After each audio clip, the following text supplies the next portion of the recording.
going on, everybody? It's your boy Chris, aka the Water King, coming at you for another Dueling Bros video. And today I have an exclusive deck breakdown for you guys, a sneak peek of some Patreon content, right?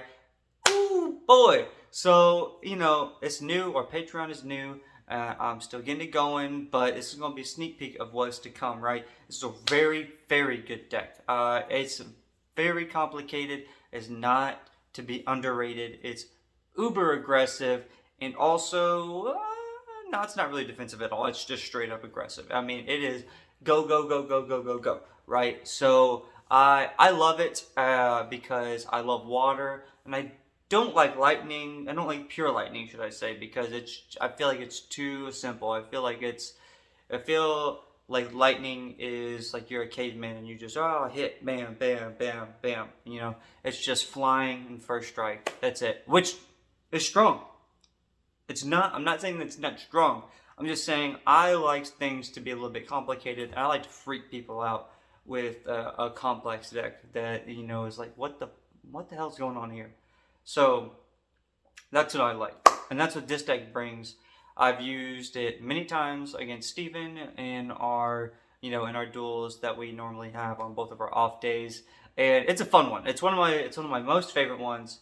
So I hope you guys enjoy it, and if you guys do enjoy it, please go. We got 3 different tiers on Patreon. You just go hit one of the whichever one makes you feel most comfortable, but our highest tiered option allows you to get free entry into our tournaments every single month, and we are trying to get those MetaZoo medals. So whenever we do get those medals, you'll be able to get into that tournament for free as well. That's just something to think about.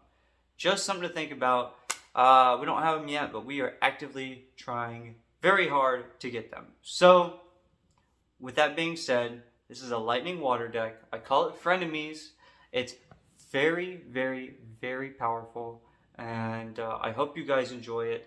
And it is going to be featured in the duel that I'm going to be posting literally at the same time that this video is being uploaded.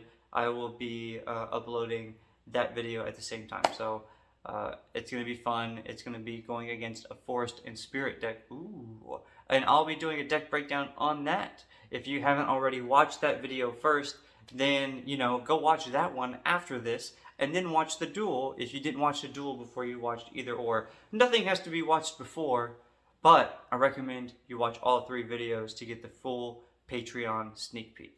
Anyway, guys, thank you so much for watching, and I hope you enjoy this deck breakdown. Peace. Alright, everybody, so we're diving into this exclusive deck breakdown of one of my favorite decks, the Lightning and Water deck. A lot of people run a lightning only, and I'm just gonna go ahead and let you know that that's not the way to go right now. At least the way to go if you're gonna run lightning is lightning and water, because as much as Quetzalcoatlus is a great attacker, super aggressive, in this deck you can use him as a defender. You can use him as an aggressive attacker, as either or. He has first strike and he's flying, so very little things can attack Quetzalcoatlus, and he has first strike. So if he defends, he's going to do his damage first. So if you have Lightning Storm out, you're going to do 50 damage. So this deck is very, very, very combo heavy. It's aggressive though, so it's not like deep combos. I'm just saying, like, it's very combo heavy. Like, each turn you should do like 2 or 3 actions, and let's go ahead and get into that right now. I'm not going to speed through this. This is like I stated before, this is an exclusive sneak peek to like a Patreon type deck breakdown. So we got the 5 water aura, 1 2 3 4 5. So we only have 5 water aura because we're rocking all the aura effects that we can, right? We have 2 lightning glass, 2 mermaid skills, and a chaos crystal. And when you're running, really, so especially in dual type decks, I've noticed that absorb aura isn't as scary as you would want it to be, as you would think it would be, right? Because I got absorb aura at a tournament one time, and I basically took all aura effects out of my deck, and out of all my decks, and I just threw in Aura in its place. And you know what? I had harder time getting Aura out there. It did force me to learn to be a better strategist, but I have hence switched, and I have been putting Aura effects back into my decks. And to be quite honest with you, I have got my combos out a lot faster. And the key to the Aura effects is if you play it, you need to make sure that you can use it at least once. Because if you can use it once, then it has done its job. So in this turn, you want your Lightning Glass for your Quetzalcoatlus. Over here, you want your Mermaid Skills for your Loveland Frogman, right? So also a Wallowa Lake Crustacean will do. So Wallowa Lake Crustacean, you know, his Stone Skin, he's regenerative, and he only takes half battle damage, and he paralyzes. So just like with Quetzalcoatlus, Thunderbird, and Chibi Quetzal, he paralyzes. So I don't necessarily have Lightning Bolt in this deck because we have so much paralysis going on. And then, of course, Frogman also paralyzes.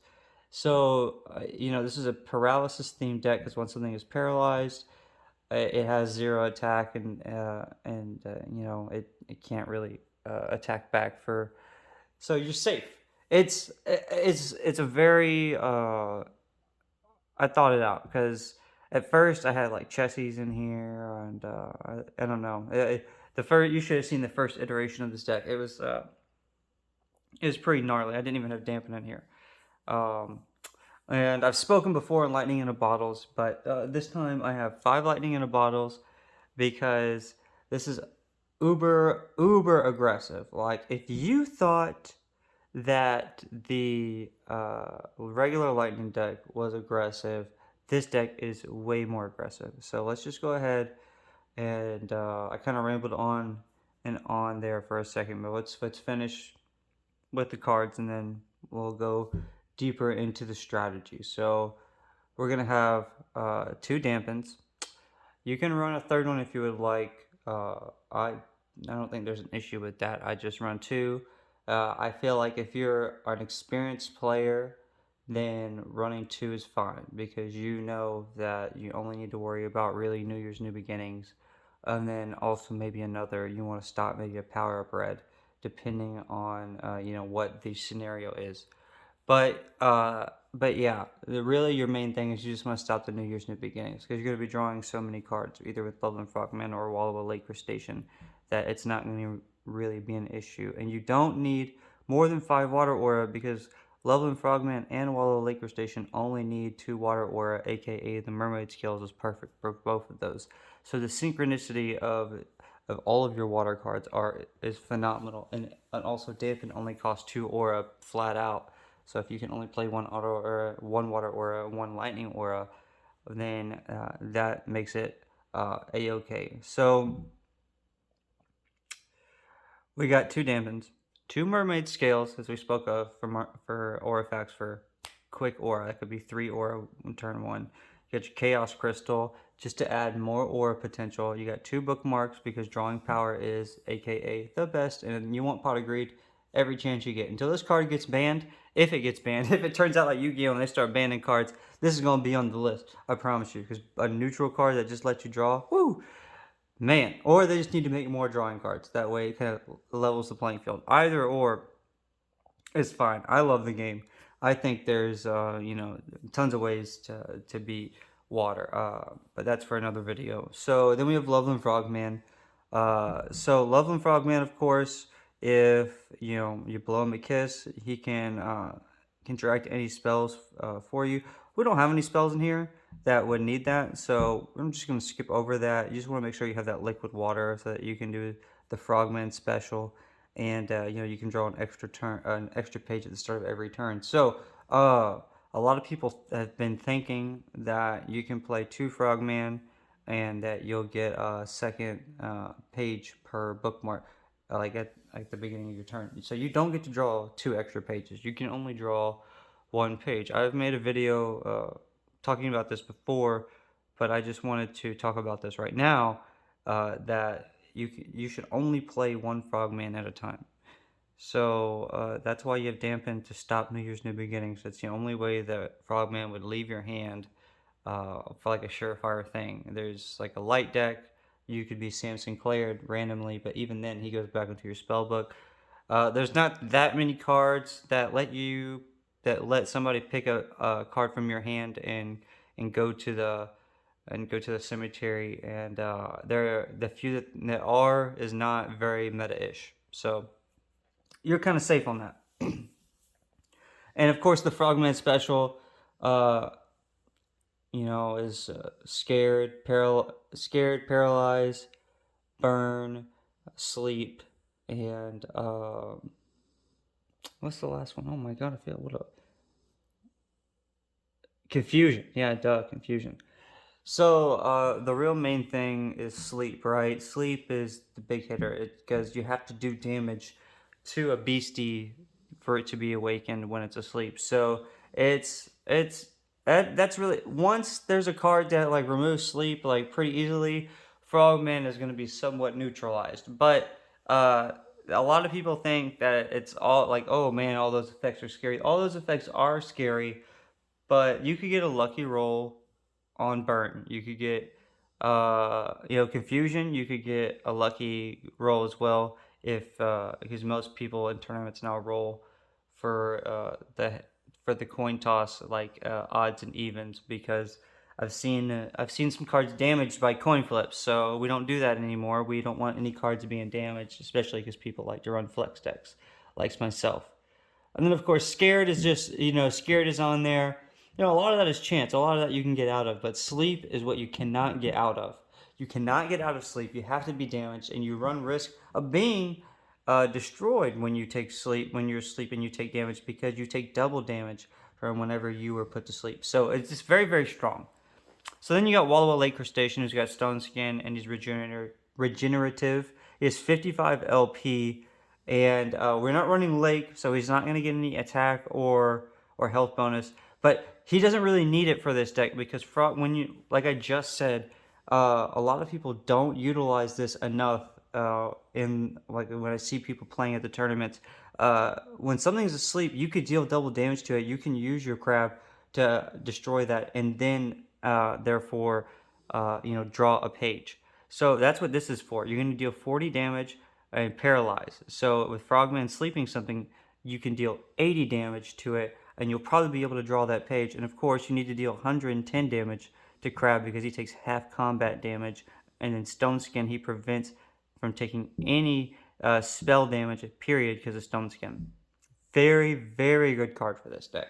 So you got New Year's New Beginnings. Naturally, if you have a shitty start, you can go ahead and get that in, and wham bam, thank you, man.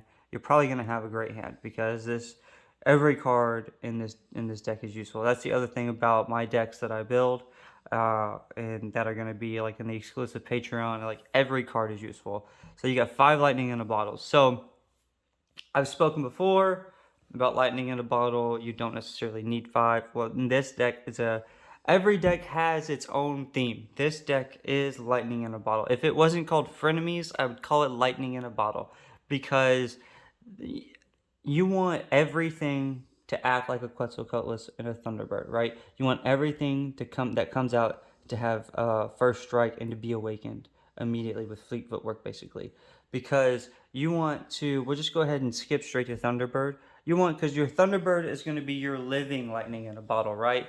And so you're going to want to fatigue something, put it to sleep, destroy it with Thunderbird, and awaken a Quetzalcoatlus or a Walla Walla Lake Crustacean. So if you don't have a Quetzalcoatlus out, you'll use Walla Walla Lake Crustacean to destroy something, to draw, right? Or you use Thunderbird to awaken Quetzalcoatlus again to attack again. So that's the main key with Loveland Frogman. You use Thunderbird as an extra lightning in a bottle. So there's so much. It's so much to be here. So now, Shock Aura. We're just gonna go straight to Shock Aura. When Shock Aura enters the arena, you may choose to lose 50 LP. If you do, Shock Aura enters the arena awakened.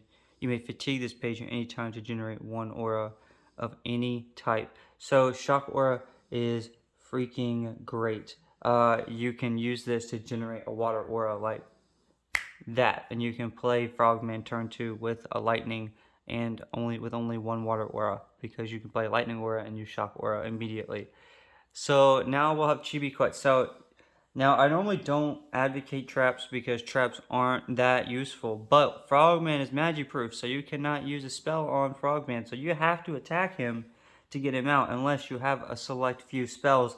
And those select few spells are very high cost, like 4 aura type, 3, 4 aura. So Chibi should be able to be good to use as your protection. And when someone attacks your Loveland Frogman, all you'll need to do is fatigue 1 lightning aura to activate Chibi and then another lightning aura, and you can play Quetzalcoatlus from your hand, part of trap effect of Chibi. And if you decide to play him outright, he's a flying card, so not everything can attack him. And if he lasts 3 turns, you can get a Quetzalcoatlus from your spell book and put it right into your chapter, and then play it immediately. So it says it in that order on the card. Otherwise, I would have said it play. On the card, it specifically says you take it from your spell book, put it in your chapter, and then you can play it from your chapter onto the arena immediately. There has to be a reason why it says that. There's nothing that I know of that stops the mid-step at this point, but probably something that might come out later because it's still a new game. And then you got Cryptid Nation, because literally all your bangers, Quetzalcoatlus and Loveland Frogman, are going to be Cryptid Nation cards. And then, of course, your Power Bread is a Cryptid Nation page as well that you could use as on the Cryptid Nation card. So then you got Quetzalcoatlus. Almost everybody and their mother knows about Quetzalcoatlus. It might be the most talked about card besides Loveland Frogman, because Quetzalcoatlus was famed first in tournaments. It's flying, it has fleet footwork, and it has first strike. So it comes in awakened. You have to be flying to attack it, and it has first strike. So if you can attack it, it has first strike, so it's going to attack you first. So you have to have first strike, and even if you do have first strike, it's a coin toss of whether you're going to do damage first or damage is going to do first. And if you have a lightning storm out, it's going to deal 90 damage first attack with a light bulb as one of your items. And yeah, it has 90 health, so it's really, really strong there. So I have 90 health, and it can have 90 attack. Crazy strong card. And with Thunderbird and Lightning in a Bottles, it's just super strong. And with Loveland Frogman putting something to sleep and attacking with Quetzalcoatlus, I doubt anything will be able to survive that. Of course, like I spoke about way earlier on, we have Lightning Glass, so that you can get something like a Quetzalcoatlus out fast, or a Thunderbird. This isn't as necessarily crucial to get a Quetzalcoatlus out super duper fast, but because this deck has many options. That's the problem with the Lightning deck. With the pure Lightning deck, is there's not enough options. So this is going to bring you lots and lots of options before Quetzalcoatlus can come out. So then you have Power Bread, of course, plus 100 LP and plus 100 damage, and whatever it's under loses immortality. Nothing has immortality. Don't forget, you cannot power up Red, a magic-proof person. But you can power up Red a Wall of Lake Station, and that might be more deadly than a power up Red Quetzalcoatlus. Trust me, because this guy lets you draw, and he takes half combat damage, and he regenerates. So just because he's not a hollow doesn't mean, or he doesn't have a full hollow, doesn't mean that he's not strong. And then we have 1, 2, 3, 4, 5, 6 lightning aura. Like I said, we got the shock aura, we got the Aurafax. So we have enough aura, and because you really just need to play something, and it's kind of complicated. But as long as you can play what you're trying to play, then it's not an issue. You don't necessarily need to have 20 aura or like 10 or 12 aura. Like if you have the Aurafax to get stuff out, and you feel like you can get stuff out regularly, you don't have to have that much aura. And that's what this is stating. Now, granted, it's 5 and 6. There's still 11 aura total, but it's split between 2 different aura types. And it takes a lot of guesswork mixed with testing to figure out what a good aura balance is. And then we have 2 lightning storms, because that's the Terra we're going to use for Quetzalcoatlus, because he gets the biggest Terra bonus, and you can't just throw every Terra in there. So of course you'll still get a Terra bonus from Thunderbird, but that's it, everybody. That's the deck. That's the deck list. So again, You want to put stuff to sleep with the Frogman special and deal double damage to either draw with Waddle Lake Crustacean, Thunderbird, use lightning in a bottle on something else. You got Chibi Quetzalcoatlus to protect your Loveland Frogman. You got draw power here, draw power here, draw power here, potentially destroy a good hand from your opponent here. You got extra aura, extra aura, extra aura, extra aura, extra aura. And, you know, basically power up any beastie you want here with the power bread. It's a very, very strong deck. I love playing with it. It's very, very fun. I hope more cards come out that could potentially help this deck specifically. But either way, this was this is a fun one, and this is what I would consider to be a top tier deck because I haven't really had too bad results with this deck so far whenever I've played with it. So it's a really fun one. I'm going to continue to use it. You may see it in a tournament soon. Maybe Wilderness is not that far away. So by the time like a next tournament that I can participate in, because I won't be playing in any of the Dueling Brothers tournaments, although I will be there. I will play anybody who wants to play. But this one I may want to play in the next tournament if unless something just absolutely groundbreaking comes out for another aura type, which probably would be forced because it's Wilderness. But anyway, this, like I was saying, this would be an exclusive breakdown. I would not just share this with everybody. This is a really good deck. It takes practice, but once you get it down and once you realize the strengths and the weaknesses of all your cards, and you memorize what's coming, what you have left, it's really strong, and you could really intimidate your opponent to potentially surrender a match very easy if you're in a tournament, maybe thinking that they're not going to be able to come back. But anyway, it's your boy Chris, and if you like this, go ahead and support us over at Patreon, because you're going to go see more stuff like this, more long breakdowns with more extensive of the combo, and don't sleep on Thunderbird, Frogman, and Chibi Quetzal or Waddle Lake Crustacean. And thank you guys for watching. I appreciate you guys, and as more cards come out, more combos will arise, and things will get more hectic and crazier. So I appreciate you guys. Peace. Thanks for watching another Dueling Bros video. We got tons of videos for you to choose from, and if you like our content, please subscribe to our page. It would really help the bros out a lot. See you next time.